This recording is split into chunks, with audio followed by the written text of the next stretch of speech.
fazer mais uma reflexão sobre um assunto bem importante, que é sobre a depressão, né? Então, essa questão, né, da depressão, eu acredito que está muito banalizado, né? Tanto a definição, o diagnóstico, né? E eu entendo porque é uma doença realmente e é uma doença, né? É um transtorno, então, e como tal, ele deve ser tratado, né? No entanto, como um transtorno, ele precisa ser diagnosticado, né? E, e o que a gente vê às vezes é o uso, inclusive, dessa palavra, né, da depressão, né, se torna muito banalizado, porque é muito, né, uma coisa como se fosse uma coisa muito simples. E eu costumo dizer que não tem nada de simples, né? Não tem nada de simples. É um transtorno que eu costumo dizer também, é um transtorno meio sorrateiro, né? Ele vai tomando conta da pessoa, ele vai assim perpassando as características da pessoa, ele vai dando ao mesmo tempo que né, sorrateiro, a pessoa ela vai tendo sinais, né? Então assim, a live de hoje é para dar assim um início, né? Inclusive de como a gente pode ir vendo esses sinais nas crianças, né? O objetivo é em relação à depressão infantil, que não é frescura, né? Então, eu quis dizer não é frescura, por quê? Porque às vezes há uma confusão com alguns sintomas que a criança assim apresenta, né? Que às vezes passa desapercebido ou passa como uma outra coisa, né? Às vezes uma birra, às vezes a falta de atenção, enfim, eu vou entrar em vários detalhes, né? Que são importantes para a gente poder identificar. E o diagnóstico da depressão em crianças, o que acontece? Tanto em crianças quanto adolescentes, também é um diagnóstico como no adulto, que é o diagnóstico clínico, né? O diagnóstico clínico, ele tem critérios, né? Existem critérios e são critérios que são os mesmos utilizados na avaliação dos adultos. Então, são os mesmos critérios, tá? Para a gente avaliar, inclusive o grau, né, de depressão, né? Então, o grau leve, né, o grau médio e o grau que é o mais grave da depressão, né? Então, são esses mesmos critérios, não tem diferença. No entanto, existe a diferença de como os sintomas se apresentam com as crianças, que são um pouco diferentes de como se apresenta com os adultos, inclusive por conta da maturidade, por conta da constituição física, por conta do contexto da criança. Então, os sintomas que aparecem, né, na depressão infantil e dos adolescentes, eles se apresentam de forma diferente, né?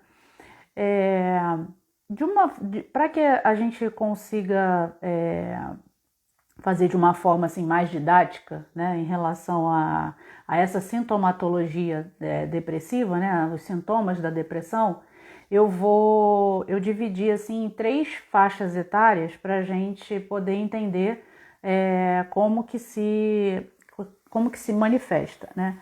E então assim, a depressão infantil, né, nos Estados Unidos, por exemplo, né, ela ocorre em até 2,5% das crianças e 8,5% dos adolescentes, né? É um número muito alto hoje em dia, né? É um número muito alto e preocupante, né? Mas eu vou dizer que muitos dentro desse percentual, né, esse número poderia estar sendo muito reduzido se nós prestássemos atenção melhor, né, aos sinais e conhecêssemos, né, melhor esses sinais. Então, assim, nas crianças e nos adolescentes, quais são as alterações assim, mais significativas, assim, de forma mais significativa, né, que a gente começa a perceber? É dentro do relacionamento familiar, né, o convívio social e o convívio escolar, certo? Nesse período que nós estamos aí, né, de muitos meses, né, em isolamento social, muitos meses em que as crianças não estão na escola, né, nós psicólogos, né, e os próprios pais, eles também perdem um pouco uma rede de apoio que teria para poder ajudar a observar esses sintomas, né? Então, o diagnóstico às vezes se torna mais difícil, né? Mas dentro nesses três âmbitos aí, tanto o familiar, o convívio social, né, e dentro do rendimento escolar, é possível a gente ver todos esses sintomas que eu vou elencar aqui para vocês. Vocês estão me ouvindo direitinho? Estão me vendo? A imagem tá tranquila aí? Quem puder sinalizar para mim, tá bom? Então, assim, e antes de falar para vocês ainda os sintomas dentro da faixa etária, né, eu vou dizer para vocês que é uma coisa que eu sempre falo nas lives, né, de quem as pessoas que acompanham, assim, é preciso que a gente conheça, né, as crianças, é preciso que a gente conheça os nossos filhos, né, é preciso que a gente saiba, por exemplo, para o diagnóstico, acredito que de todo o transtorno, mas como a gente está falando do diagnóstico da depressão, né, e como ele é difícil, né, de diagnosticar,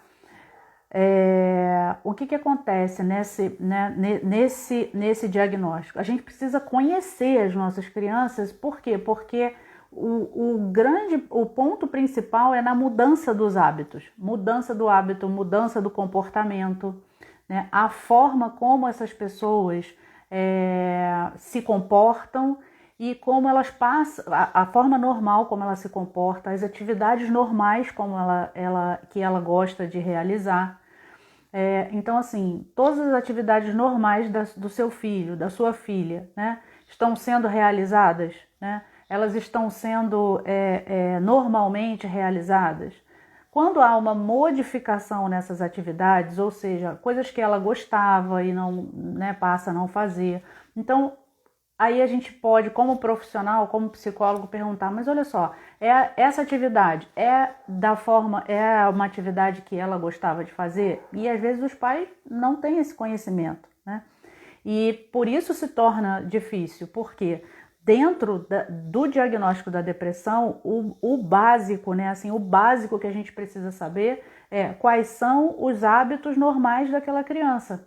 Quais os comportamentos normais daquela criança. E aí eu digo, alimentação, o sono, né? Será que você conhece realmente o seu filho a ponto de você saber como que é o sono dele, se é agitado, se não é, se ele costuma acordar muito cedo e fica no quarto e de repente você não percebe, ou se ele vai dormir muito tarde, você também não percebe. Isso costuma acontecer muito com os adolescentes, né?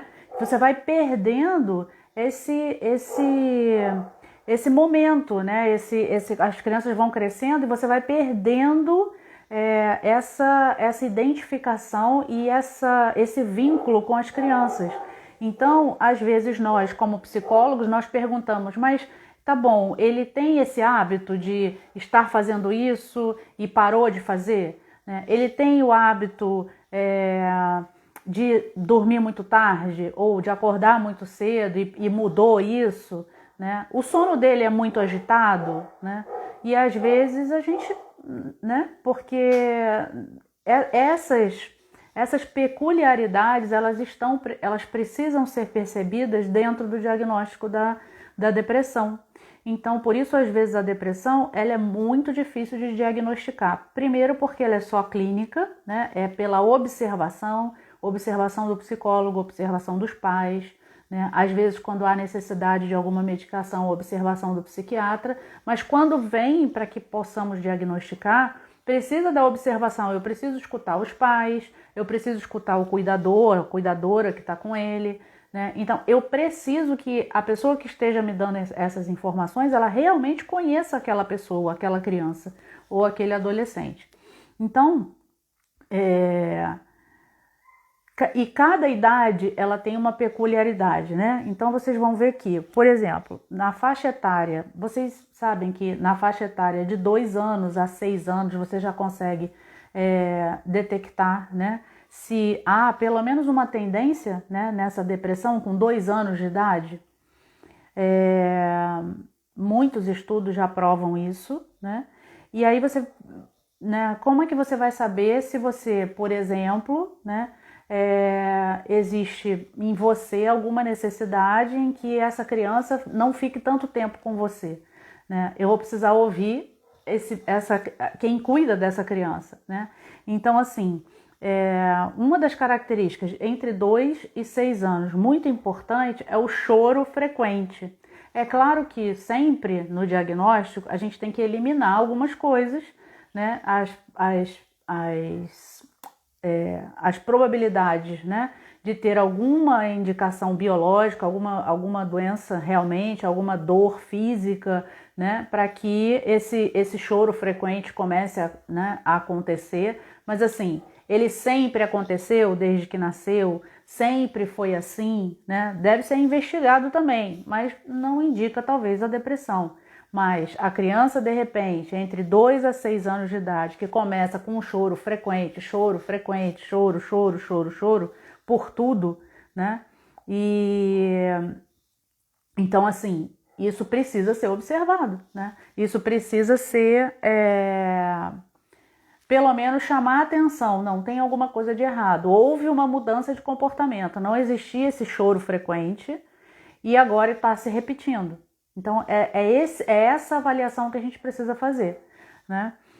A dificuldade de atenção nas brincadeiras normais. A criança que normalmente sentava, brincava com seus brinquedos, fazia suas atividades, desenhava. Quando você dava as instruções para ela ia, ela fazia, né? E, de repente, você dá a atividade e ela não fica ali. E ela vai e muda para outra coisa, ou então não quer. Isso acontece muito assim, ó, com essa cena, né? A mãe tá lá, acabou de dar o almoço, e seria normalmente ela sentar lá no chão da sala, e a mãe no sofá lá fazendo alguma coisa, ou vendo televisão, e a criança volta pro colo dela. E a mãe bota lá ela para jogar, brincar com outro jogo, e a criança volta pro colo dela, né? E aí tem a presença desse choro frequente também. Isso é um sinal, né? É um sinal de que antes ele não fazia isso e agora ele voltou a fazer, né? Então a gente vai precisar saber com que frequência que ele está fazendo essa repetição, né? E o grande recurso, volto a dizer, é o relato, né? O relato dos pais, o relato dos cuidadores, né? O relato, por exemplo, dos professores, o relato das pessoas que estão em volta, né? Para que a gente possa fazer essa medição aí, né? Já de 7, mais ou menos, a 14 anos, né, já existe uma quantidade maior de sintomas, né? A fisionomia entristecida às vezes, né? A criança que normalmente está sempre brincando, está sempre sorrindo, está sempre contando uma piada, leva sempre as coisas muito na brincadeira e de repente ela se fecha e essa fisionomia fica mais entristecida, a criança que fica muito parada e não era assim, né? Isso é para se observar, né? A criança aborrecida constantemente. Antes ela não era assim e você começa a observar que ela está aborrecida constantemente, né? Vejam que eu estou falando de como a criança era, né? E como você começou a observar ela, né? por algum tempo e viu que existe essa mudança, né? A criança, quando começa a ficar muito retraída com os familiares, né? Ela tinha antes um costume de estar sempre bem, de estar reagindo às pessoas, quando chamar, vai, né? Vem aqui me ajudar, a criança vai, a criança responde, né? Eu vou estar chamando a criança para poder me ajudar em casa, fazer as coisas, né? E a criança fica retraída. Antes ela não era, e ela começa a ficar retraída e não querer participar, né, da vida familiar e também com os amigos. Então, as crianças que... Estou falando aqui de 7 a 14 anos, né? A criança que fica... Normalmente tem lá seus amigos, tem lá no condomínio onde ela mora, ou na rua onde ela mora, né? Ela normalmente está sempre com os amigos, recebe muitas ligações e aí começa a não querer atender os amigos, começa a não querer ir para a rua brincar, começa a não querer ir fazer as atividades que antes ela fazia. Começou a entrar uma outra rotina, num outro hábito, uma outra forma de comportamento, né, que antes não tinha. Uma desatenção, né? Às vezes você está falando com a criança, ela sempre foi atenta, prestou atenção em você, mas também ela começa a não prestar atenção. E você pergunta, o que eu falei? E às vezes a criança não está nem ali, né? Mas antes ela era uma criança que prestava atenção, que tinha... Então, todos esses aspectos, eles precisam sempre ser comparados a como ela era antes e como você agora está chamando a atenção. É aquele start que dá assim, que você vai falar, pô, tem alguma coisa errada, tem alguma coisa que não tá legal, tem alguma coisa, né? E aí eu digo, né, a mãe tem um sentido para isso, né? As mães têm e acreditem nisso, né? Nessa intuição, né? Nos sinais, né? Às vezes a gente tem alguns sinais em que aquilo está se repetindo, aquilo está te incomodando, e às vezes a gente não está querendo ver, porque isso é uma outra coisa também que é um grande vilão nessa história. Mãe não quer ver filho ter problema, ter doença, ter dor, né? Mas aí eu vou falar para vocês que a grande chance de melhora, a grande chance de recuperação, né, quando cada vez mais você consegue ver, né, e perceber e tratar precocemente, né? Então, às vezes as crianças têm essa mudança, permanecem por muito tempo nessa questão de estar com essa mudança, mas ela já mudou lá quando ela tinha 5, 6 anos de idade, ela era uma criança alegre, e ela foi mudando, e aí ela vai... Conforme ela vai crescendo, ela vai juntando os sintomas, né? E aí ela pode passar de uma simples dificuldade de atenção nas brincadeiras, quando ela tinha lá 4, 5 anos, e virar uma desatenção realmente em tudo. Ela se desinteressa, né? Então, mas a criança às vezes não era assim, né? Lá no início, ela demonstrou uma virada, uma mudança grande de hábito, e que não foi, às vezes, detectada, né? Por que eu tô falando isso? Porque a gente começa a perceber, às vezes, essa questão quando a gente, às vezes, vai, na minha experiência, né? Quando eu vou atender o adolescente, a gente faz aquela anamnese, e aí a mãe relata que lá não, de agora eu não percebo não, mas quando ele tinha 4, 5 anos, ele teve uma mudança, ou aconteceu algo que eu percebi que ele mudou, ele era mais alegre, ele era mais brincalhão e passou a não ser. Realmente, quando a gente mudou, às vezes, de casa, então a importância de quando o médico, né, o psicólogo te pede para você preencher aquela anamnese, que às vezes é chata, né, mas para a gente faz muita diferença, né? Para a gente faz muita diferença, é importante para que a gente tenha essas informações para que a gente possa dar um diagnóstico correto, né? O mais próximo daquilo que a gente está vendo e que chegue mais próximo da verdade ali do que está acontecendo com aquela criança, né?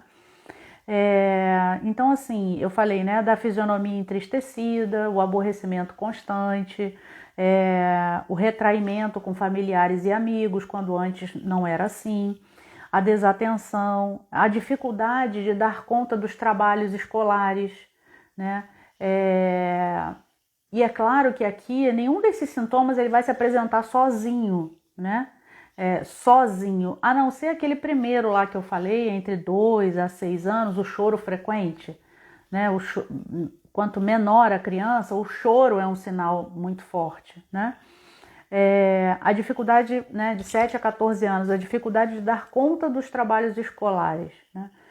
Às vezes as crianças realmente elas têm essa dificuldade, né? Elas têm a dificuldade de dar conta, elas têm a dificuldade de realizar as atividades escolares. Então, volto a dizer aquilo que eu falei lá no início, que a importância de você conhecer o seu filho, né? Porque às vezes ele está entrando num processo depressivo e o problema não é a escola, o problema não é o dever de casa, o problema é algo que está se apresentando ali, que está causando uma desmotivação, né? Porque assim, o que na verdade, né, a depressão ela move, né? E ela mexe e ela altera, né? Ela é um transtorno de humor, né?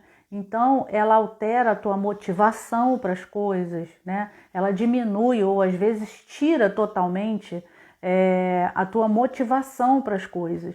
Então, assim ela faz com as crianças também. E aí, o que acontece? A criança, ela nem percebe, ela não percebe que é isso que está acontecendo às vezes, né? Então, se você perguntar para ela, pode ser que ela diga que né, realmente eu não entendi a matéria, essa matéria não vai entrar de jeito nenhum. E na verdade, às vezes não é isso, ela está desmotivada a assistir aula, né? Ela está desmotivada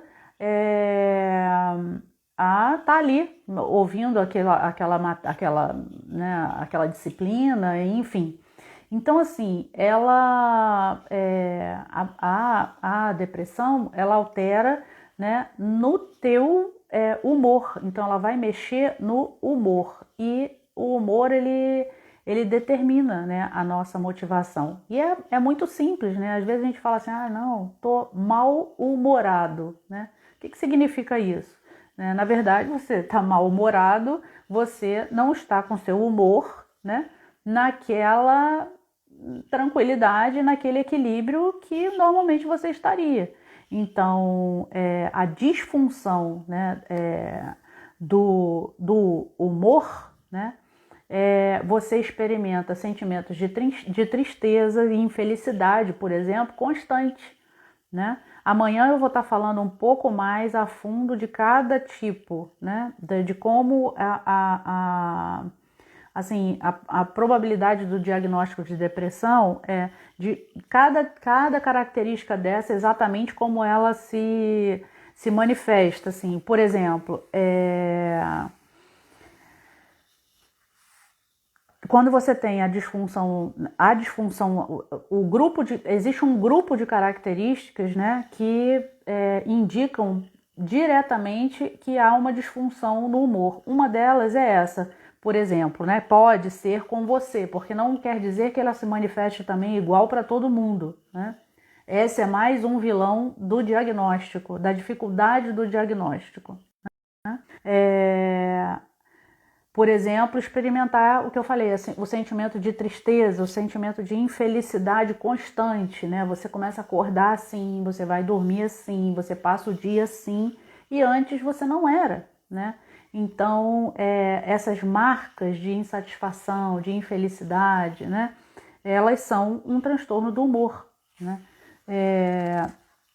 E que estão dentro, né, dessa característica, podem estar, se for um sintoma seu, né, ou da criança, ela está dentro dessa diferença. Mas eu vou falar amanhã sobre exatamente cada característica da disfunção do humor, aquelas que estão dentro do grupo, né, e que estão dentro da depressão como disfunção do humor, tá?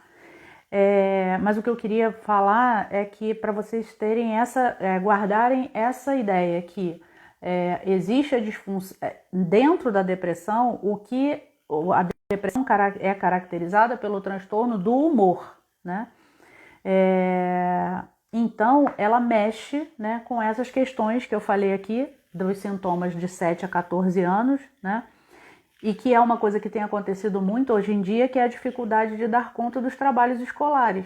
Então, às vezes, não estou dizendo aqui que todos que estão com dificuldade de dar conta dos trabalhos escolares estão em depressão, né? Mas, às vezes, a gente precisa juntar esses sinais, esses sintomas, com alguns outros que podem estar indicando para a gente que existe uma possibilidade aí e que precisa ser observado, né?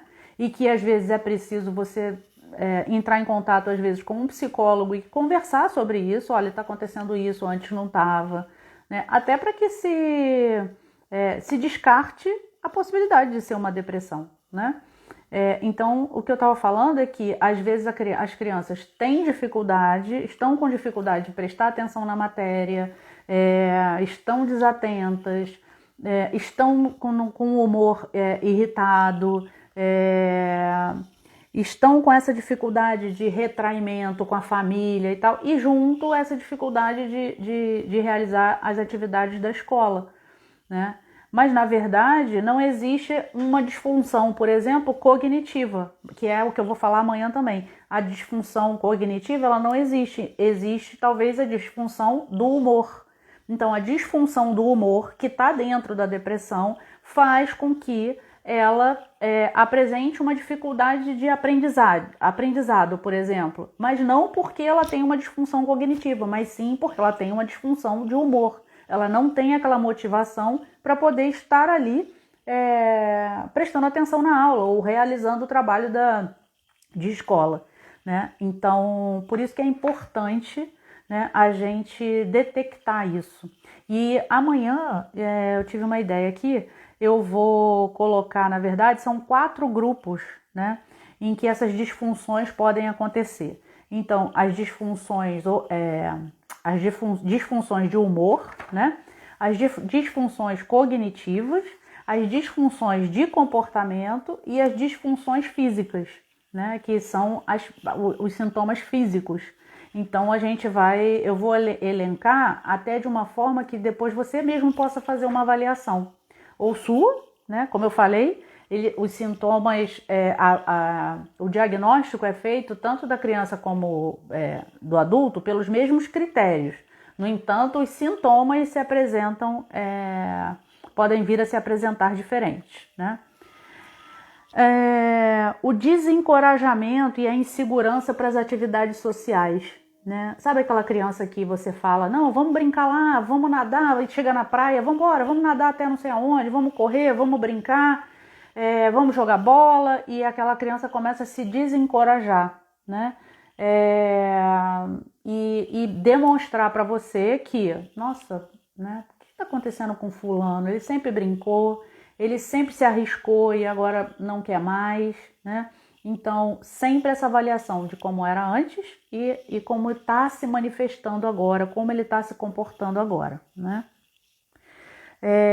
Pensamentos com assuntos mórbidos, né? Tem crianças que elas têm essa insistência nesses pensamentos ruins, nesses pensamentos, contar histórias, mas tem crianças que não tinham isso e elas começam, né? Então, às vezes você pode perceber numa criança, por exemplo, entre 7 e 14 anos que eu estou falando aqui, né? Você pode perceber que a criança começou a ficar entristecida, pode ter nessa idade também aquele choro frequente, acorda às vezes chorando, né? Tá de repente fazendo uma atividade que não tem nada a ver e começa a chorar, é o choro fácil que a gente chama, o choro sem motivo, né? E você começa a perceber que existe um aborrecimento naquela criança junto, esses sintomas juntos, né? Você começa a ver que junto com isso ela começa a apresentar dificuldades na realização dos trabalhos da escola e antes ela não tinha, né? Você tá vendo? Você vai juntando situações que antes ela não apresentava e que agora ela começa a apresentar, né? E volto a dizer, né, a depressão ela tem estágios, né, ela tem os graus, o leve, o médio, o leve, o moderado e o grave, né? Então, se você pega uma criança e você começa a detectar que existe alguma coisa caminhando para isso, o mais precoce que for é melhor, porque você consegue diagnosticar, você consegue tratar, né? E aí, assim, na minha experiência, eu sempre tento orientar os pais para que haja uma prevenção para que isso não aconteça. Nós estamos vivendo um momento em que nós estamos escutando muito falar, né? Inclusive, graças a Deus, está se falando muito mais nisso. Eu sou uma defensora realmente da prevenção da saúde mental, né? Quem me conhece vê as campanhas aí que eu fiz, né, do Janeiro Branco para prevenir a saúde mental. Então nós temos como prevenir a saúde mental das nossas crianças. Nós temos como prevenir, né, para que eles não cheguem a serem acometidos, né? Nós temos como fazer a nossa parte, né? Então, mesmo que seja detectado, às vezes, ter um diagnóstico da depressão, né, isso não diminui ninguém, né? Então, existe também os mitos, né, de não dar as informações que deveria dar para o médico, para o psicólogo, né? Então, a gente precisa desmistificar tudo isso, né? É como você ir num cardiologista, é como você ir num ortopedista. Só que, o que acontece? A depressão, ela é um transtorno, assim como outros também que se apresentam, né? Como eu falei, ela mexe no teu humor, ela mexe no teu comportamento, ela mexe no teu jeito de ser, né? Ela mexe naquela... Você imagina, uma criança alegre, que brinca e tal, e de repente ela começa só chorando todo dia, uma criança entristecida, uma criança que não presta atenção, uma criança... Realmente, dá uma certa tristeza para os pais. Mas isso é tratável, assim como se ele tivesse escorregado e caído, que vai botar um gesso no pé, né? Então, assim, é tratável. Às vezes precisa de medicação, sim, vai tomar medicação por um tempo e vai parar, né? No entanto, as pessoas às vezes têm medo, né, do tratamento, por exemplo, com medicação. Mas é da mesma forma que se toma uma medicação por um tempo e depois se retira. Só precisa ser, não dá para ser aleatoriamente, precisa ser com o médico, né, com o psiquiatra, com o psicólogo que vai estar acompanhando, né? Então, nesse sentido, é importante, por quê? Porque as crianças, diferente dos adultos, né, ela precisa do adulto para poder fazer essa avaliação. Essa é que é a questão. A criança não vai saber avaliar. Muitos adultos não sabem avaliar, mas eles mesmos sabem, não, peraí, tá acontecendo alguma coisa. Eu tô acordando muito triste, eu tô chorando muito, mas aí ele tá fazendo a avaliação dele. Com as crianças, ainda tem mais esse vilão aí contra o diagnóstico, porque a criança depende de um adulto para poder mostrar. Ela depende do professor para poder, de repente, ajudar a diagnosticar. Ela depende do pai, da mãe, dos irmãos, de quem cuida dela, né? Ela depende dos amigos, de alguém para apontar que, pô, cara, você não era assim. Por exemplo, um adolescente de 14 anos. Pô, cara, você era um cara brincalhão, você estava sempre brincando, né? Você estava sempre, sempre junto, né? Sempre dividindo com a gente, sempre. Por que você não está querendo mais? Então, tem uma pessoa que precisa indicar para aquela, né?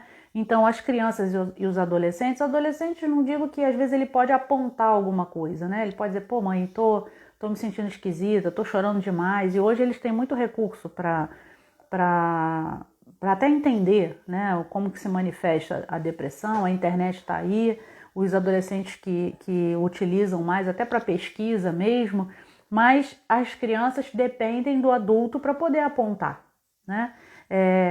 Uma criança, por exemplo, os sintomas que eu falei, né, de 2 a 6 anos, como que ela vai fazer? Ela precisa de alguém para olhar e falar, não, peraí, isso aqui, como eu falei lá no início, né, não é birra, né, isso aqui não é birra, peraí, ele não era assim, tá acontecendo alguma coisa. Aí, às vezes, você vai ver, realmente, com esse choro, eu tô vendo também que ele não tá brincando como ele brincava antes, né, ele não tá fazendo as coisas como ele fazia antes. Ele era uma criança que acordava sempre sorrindo e tá acordando já assim, chorando, né. é para se fazer uma avaliação. Não quer dizer que com esses sintomas será a depressão, mas esses sintomas podem vir a ser, né? E aí, a gente passando para a adolescência, efetivamente, a adolescência, ela se torna também um pouco mais difícil também, né, de se avaliar. Por quê?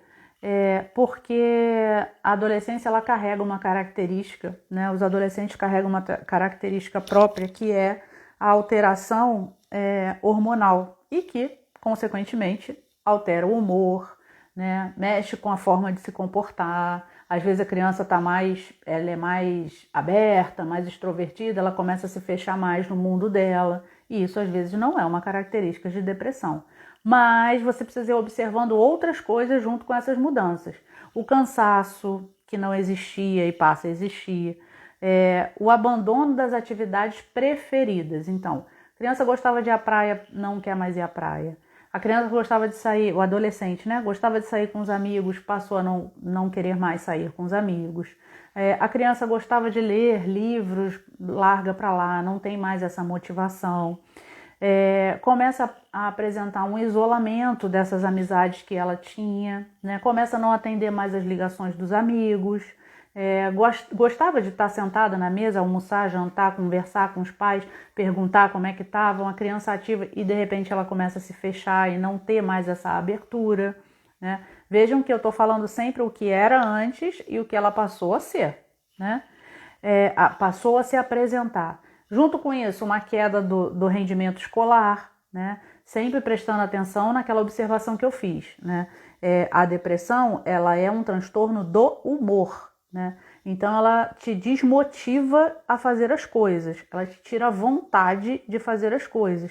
E aí, às vezes, uma queda no rendimento escolar não é uma disfunção cognitiva, não é uma dificuldade realmente do aprendizado em si, mas da motivação de estar ali assistindo uma aula, de estar ali ouvindo o professor, de estar concentrado ouvindo uma explicação, né?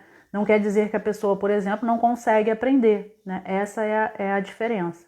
E aí, nesse caso, né, dos adolescentes, mais importante do que lá no início, conhecer o seu filho. Porque se você não souber qual é o costume dele, como é que você vai saber que ele mudou, né? Como que a gente vai saber que ele mudou, né? E assim, através da nossa aproximação com a criança, do nosso acolhimento daquele sofrimento ali que está acontecendo, a gente consegue perceber se realmente é uma falta de motivação ou se ele está com uma disfunção cognitiva, né? Mas precisa dessa aproximação com a criança, né? Precisa de valorizar muito esse vínculo entre os pais, né, e a criança que está ali, entre os pais e o adolescente. Então a gente precisa olhar para isso, né?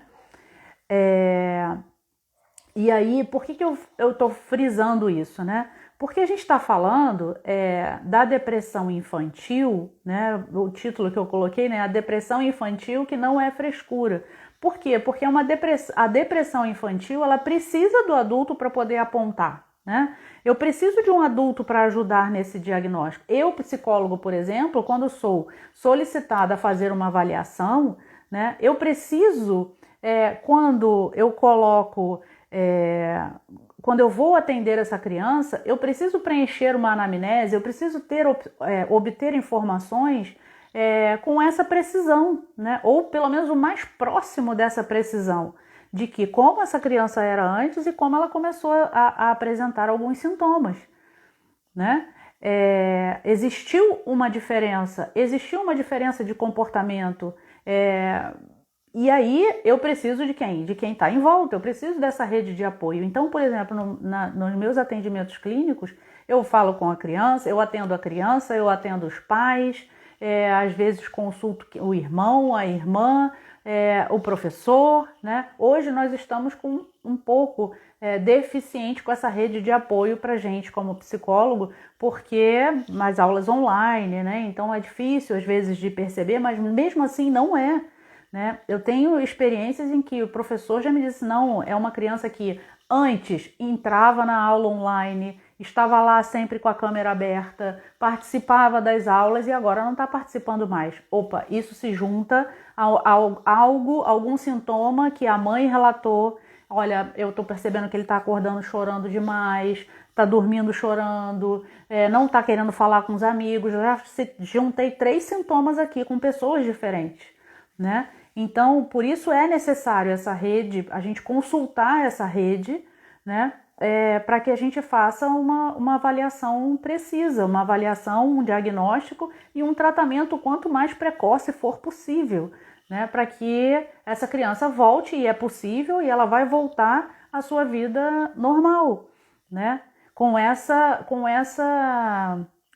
busca de informação, né? Essa busca de informação, ela é muito necessária, né? Com as pessoas que estão à volta. Então, assim, e o adolescente, como eu falei, né? Falei do cansaço, né? O abandono das atividades preferidas, o isolamento que às vezes ele se coloca. E aí, olha, vamos supor que você só perceba um isolamento do seu filho ou da sua filha, né? Estamos falando de adolescente, estamos falando de transtorno do humor, né? Então, a gente precisa usar uma estratégia de se aproximar dessa criança para saber o que está acontecendo, se às vezes é simplesmente um desejo realmente, porque o adolescente tem esse desejo, né? Na idade, realmente, na adolescência, de ter às vezes o canto mais dele, de ter uma certa, né, independência, né? Então, isso às vezes pode se misturar. Se for só isso, né, isso não pode ser levado em conta para que seja um sintoma de depressão. A gente precisa juntar, né, muitas coisas. Então, assim, a queda no rendimento escolar, que eu falei, que pode não ser uma disfunção cognitiva, pode não ser porque não está entendendo, mas sim a falta de vontade de estar ali na aula, né? A autoagressão, né? A autoagressão e o quanto a gente tem escutado muito, os índices têm aumentado muito, né? A automutilação. E aí aqui é porque isso já se apresenta num grau mais alto, né, da depressão, um grau mais grave da depressão, que às vezes a criança ou adolescente ela se imagina, né, sem saída, né, numa situação em que ela está acuada. É uma sensação ruim, né? É uma sensação de muita tristeza durante muito tempo, né? Semanas, isso se repetindo, e ela começa a ter a sensação de que ela não vai conseguir sair daquilo ali, e ela quer parar de sentir aquela dor.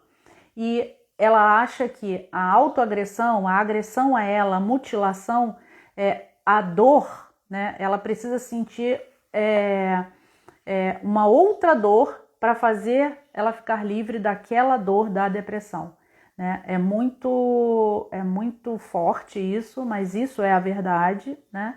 E isso acontece, né? Então, assim, e é de grande relevância, né?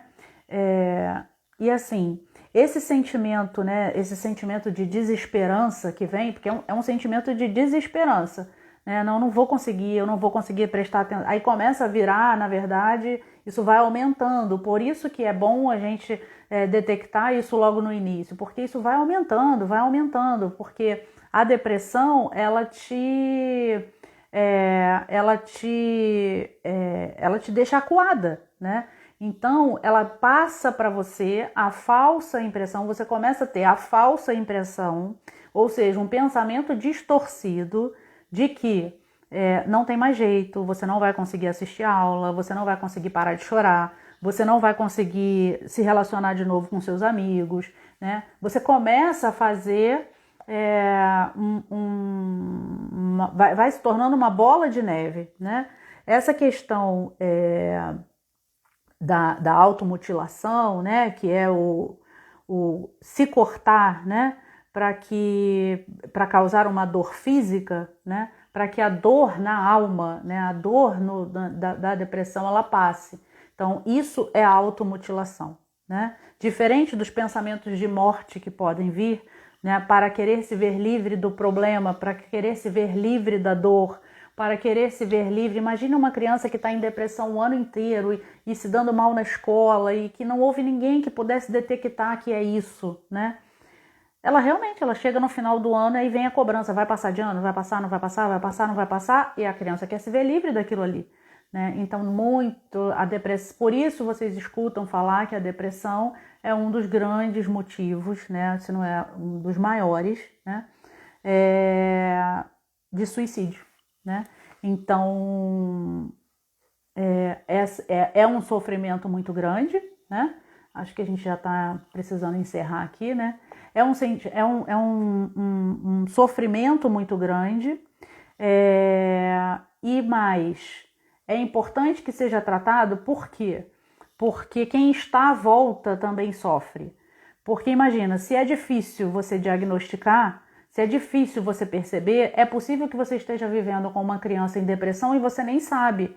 E aí você não sabe como lidar com aquilo, né? Então é preciso que a pessoa seja cuidada, tenha um tratamento psicológico e, se for necessário, um psiquiatra, e é o psicólogo que vai fazer essa avaliação, né? Ou se a pessoa procurar primeiro o psiquiatra vai indicar que se faça terapia.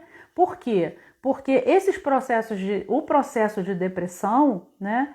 Existe uma causa química, sim, pode existir uma causa química. Você pode ter uma predisposição da depressão por conta de ter alguém já na família, de ter apresentado, sim. Mas exige e existe uma possibilidade de você precisar mudar de comportamento, de você inserir alguns hábitos que você não tinha, de você melhorar alguns hábitos, tirar alguns hábitos, e isso é a terapia que vai te ajudar. Então, nesse sentido que a gente precisa estar atento a esses sintomas, né? E cuidar da rede que está em volta, para que a gente, como psicólogo, tenha o máximo de informações, né? Para que a gente possa dar uma qualidade de vida melhor e a pessoa realmente sair da depressão, né? E é possível sair, né? Então, quando nós temos, né, por exemplo, uma depressão muito grave, né, nós precisamos, às vezes, orientar os familiares de que aquele paciente não pode ficar sozinho em casa, porque esse sofrimento se tornou tão grande, essa dor se tornou tão grande, que é bem provável que ele tenha pensamentos suicidas, né? Não porque ele quer se matar, porque ele quer se matar, não, ele quer se ver livre do problema, e o se matar é o que está mais próximo, né? Então, esse sentimento, né, de desesperança, né, é muito grande. E amanhã a gente vai falar então algo mais profundo dentro desses sintomas, né, e como eles, por exemplo, né, se apresentam. Por exemplo, quando eu falei da disfunção, a disfunção cognitiva, né, uma disfunção cognitiva, né, quando a pessoa tem pensamentos negativos constantes, né, apresenta um pessimismo extremo, né, aquele sentimento que é o pensamento, né, e que na verdade, né, é um pensamento distorcido, né, que a gente chama, de acordo com as crenças que nós fomos criados, né, não sou capaz de realizar nada, não sirvo para nada. Então, quando a gente tem essas disfunções cognitivas, essas disfunções elas precisam ser tratadas. Por quê? Porque elas estão dentro dos sintomas da depressão, né? Então, e que causam essa desmotivação. Mas isso não fica claro para o paciente. Quem vai trazer essa clareza é o psicólogo, né? É a terapia, é a medicação, quem vai trazer essa clareza. Então, por isso que é necessário fazer uma avaliação, né? E tratar, né, com que Deus dá para a gente a condição, né, de tratar. Então, foi muito bom vocês terem participado aqui. A gente já está, né, dando uma horinha aí da live no Instagram. E amanhã nós vamos falar sobre esses casos específicos e fazer uma diferença para que vocês entendam entre o que é a depressão e a tristeza. A diferença nesses sentimentos, a depressão, que é uma doença, e a tristeza, que é um sentimento, né? E como que ela por que a gente às vezes faz essa confusão, tá bom? Obrigada aí. Se vocês puderem, me ajudem a divulgar, porque eu acho que é bem importante essas informações. Me ajudem a estar compartilhando, né, para que amanhã a gente tenha mais gente aí compartilhando amanhã, quinta-feira, 13h.